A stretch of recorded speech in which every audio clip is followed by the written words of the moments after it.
आज सकाळी जिम मध्ये मेहनत आणि दिवसभर कॅफेत, त्यामुळे दिवस जाम धावपळीतच गेला. तर राम राम मित्रांनो, स्वागत आहे तुमचं आपल्या धावपळीच्या व्लॉग मध्ये.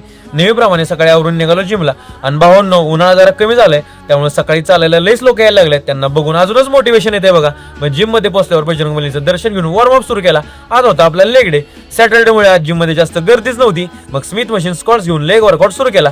त्यानंतर घेतले आपले लेग प्रेस आणि आज जरा लाईट वेटनेस घेतले आणि लास्टला घेतले आपले सिटेड कप्स. नंतर स्किपिंग करून आपले लेग्स फ्री केले आणि स्ट्रेचिंग करून आपला आजचा सेशन कंप्लीट केला. मग वर्कआउट संपून निघालो घरी. घरी पोहोचल्यावर घरच्यांनी एक सुंदर काम सांगितलं, कचरा टाकायचं. मग ते पण केलं. नंतर घेतला आपला प्रोटीन शेक आणि आपलं आवरून निघालो पोटापाण्याच्या मार्गाला. मग शॉपवर पोहोचून शटर ओपन केलं, काउंटर साफ करून सगळा सेटअप लावून घेतला आणि शॉप मधली सगळी साफसफाई करून देवपूजा केली. थोड्या वेळानं चालत पोहोचलो कॅफे दिरामध्ये. तिथे जाऊन मस्त नाश्ता केला. तेवढ्यात आपले आमंदे साहेब आले. त्यांच्यासोबत थोड्या गप्पा मारल्या आणि आली कोल्ड कॉफीची ऑर्डर. म्हणलं कुठं जरी गेलं तरी कॉफी काय आपली साथ सोडणारच नाही. मग एकदम कडक कॉफी बनवून दिली कस्टमरला.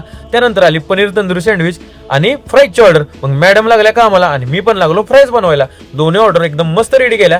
थोड्या वेळाने आली स्पेशल चीज फ्राईजची ऑर्डर. मग पहिले त्यासाठी फ्राईज रेडी केले. मग सगळं मटेरियल ऍड करून ते ओव्हनला टाकले आणि कसे झालेत बघा भावांनो, चीज फ्राईज एकदम कडक. मग गाडी काढून निघाले एमसीबी मध्ये, कारण आपल्या शॉपच्या मीटरचा थोडा प्रॉब्लेम झाला होता. तिथं पोहोचलो तर आपली ह्या भावानं लय मदत केली. त्यासाठी भावाचे खूप धन्यवाद. भावा, तुझं प्रमोशन लवकरच होऊ देत. मग काम झाल्यावर आलो घरी. तेवढ्या स्वरूपचा कॉल आला म्हणून त्याला घ्यायला निघालो राजवाड्यावर. त्याला घेऊन आलो घरी तर पार्किंग मध्ये आपली सगळी बारकी भाऊ क्रिकेट खेळत होती. मग त्यांच्यासोबत जरा वेळ क्रिकेट खेळत बसलो. मनाला जरा बरं वाटलं. शेवटी घरी येऊन बनवली आपली ब्लॅक कॉफी आणि कॉफी पिऊन आपला आजचा धावपळीचा दिवस कंप्लीट केला. आजच्यासाठी एवढंच. व्हिडिओ आवडला असेल तर तुमच्या ह्या भावाला नक्की फॉलो करा.